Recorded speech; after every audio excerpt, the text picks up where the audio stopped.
ان کے لب رنگی کی نچھاور تھی کہ جس نے سر کے بال اگر اترتے ہوں تو اس کے لیے وظیفہ طلب کیا گیا، یعنی بال جو ہے وہ جھڑتے ہیں۔ لیکن وظیفے سے پہلے میں ایک چیز عرض کر دوں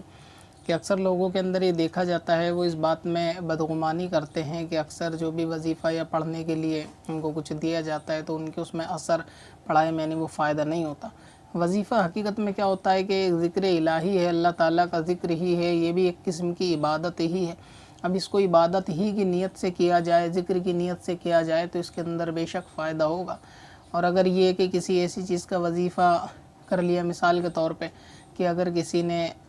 غریبی کو دور کرنے کا، مال و دولت کا وظیفہ کیا، تو اکثر دیکھا یہ گیا ہے کہ وہ یہ سمجھتا ہے کہ اس کو میں 2-3 دن کروں اور پھر آسمان سے میرے اوپر پیسوں کی بارش ہونا شروع ہو جائے۔ تو اسی طرح اگر یہ ایک وظیفہ ہے کہ اس سے بال جو ہے جھڑنا رک جائے، تو اس سے مطلب یہ نہیں ہے کہ اس کو وظیفے کو آپ نے کرا تو اس کے بعد ایک بھی سر کا بال جو ہے وہ نکلے گا نہیں، ایسا نہیں ہوتا۔ دوسری بات، وظیفے کے اثر میں لانے نہ لانے کا تعلق جو ہوتا ہے وہ پڑھنے والے کی زبان کا ہوتا ہے۔ اس کی ایک میں آپ کو چھوٹی مثال دیتا ہوں۔ جیسے قرآن پاک کے اندر سورہ فاتحہ ہے، اس کو شفا قرار دیا گیا ہے کہ سورہ فاتحہ میں شفا ہے، اور اس پہ سب کا ایمان ہے کہ یہاں سورہ فاتحہ میں شفا ہے۔ اس کے علاوہ بھی بہت سی چیزیں، تو اگر آپ کسی مریض کے اوپر سورہ فاتحہ پڑھ کر دم کریں، یا یہ صورت کسی اسپتال میں پڑھ کر سارے مریضوں پہ دم کر دیں گے، تو اس کے بعد آپ دیکھیں گے ایک بھی مریض اس میں شاید ہی شفا یاب ہوگا، جو ہے ہاسپٹل سے باہر نکلے گا۔ ایسا نہیں ہے کہ آپ کے دم کرنے سے وہ سارے مریض صحیح ہو کر باہر آ جائیں گے۔ تو اب سوچنے کی بات یہ ہے کہ اس میں دو ہی باتیں ہیں، یا تو یہ بات غلط ہے کہ سورہ فاتحہ میں شفا ہے یا نہیں ہے، یا پھر یہ کہ پڑھنے والے کی زبان میں تاثیر ہے، اثر ہے یا نہیں ہے۔ یہ بات تو درست ہے کہ سورہ فاتحہ میں شفا ہے، لیکن سوال یہ ہے کہ سورہ فاتحہ پڑھ کر جب مریضوں پہ دم کیا گیا تو ان کو شفا کیوں نہیں ملی؟ تو یہاں جو اصل ہے وہ پڑھنے والے کی زبان میں ہے۔ اس کو ہر شخص جو ہے اقرار اس کا کرے گا کہ ہاں پڑھنے والے کی زبان میں اثر اور تاثیر کا مسئلہ ہے، کہ وہ بات نہیں ہوتی پڑھنے والوں کی۔ کلام پاک وہی ہے جو ہمارے بزرگ پڑھا کرتے تھے، آیتیں وظائف سورے وہی ہیں، لیکن جو اثرات ان کے وقت میں پڑھنے، ان کی زبان سے پڑھنے میں ادا ہوتے تھے، وہ آج ہماری زبان سے پڑھنے میں اس کا جو وہ نفع نہیں ہوتا۔ تو اس طرح پڑھنے والا پہلے اپنے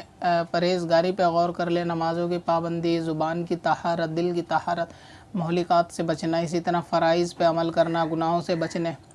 کے معاملے میں یہ غور کر لے۔ ایسا نہیں ہے کہ نمازیں ایک وقت کی بھی نہ پڑھی جائے، جھوٹ، غیبت، چغلی یہ سب کرے جائے، اس کے بعد یہ بہتان لگایا جائے کہ یہ وظائف پڑھا تھا، اس سے کچھ نہیں ہوا۔ تو سر کے بالوں کے تعلق سے میں بتاؤں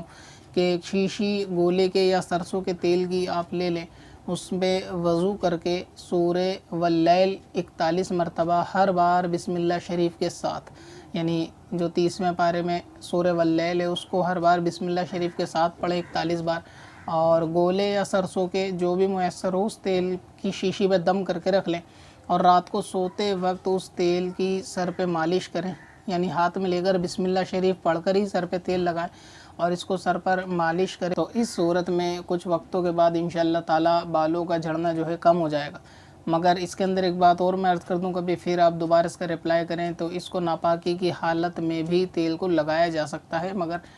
جو پڑھا جائے گا وہ پاکی کی حالت میں ہی پڑھا جائے گا۔ تو اس کو مرد بھی لگا سکتے ہیں اور خاتون بھی لگا سکتی ہیں، کہ جس کے مردوں میں اگر بال وغیرہ جھڑتے ہیں یا بال زیادہ ٹوٹنے کی شکایت ہے تو اس تیل کو وہ بھی لگا سکتے ہیں۔ اس کو ختم ہونے سے پہلے اس کے اندر اور تیل نیا مزید ملا لیا جائے تو اس میں بھی کوئی حرج نہیں، اور نئے تیل کو نئے سرے سے پھر سے پڑھ لیا جائے تو اس میں بھی کوئی حرج نہیں۔ پڑھنے کا کوئی وقت کی پابندی اور قید نہیں ہے، جب بھی کسی بھی نماز کے وقت وضو ہو تو مصلی پہ بیٹھ کے اس کو پڑھا جا سکتا ہے، اور تیل پہ دم کرنے کے بعد اس کو استعمال کیا جا سکتا ہے۔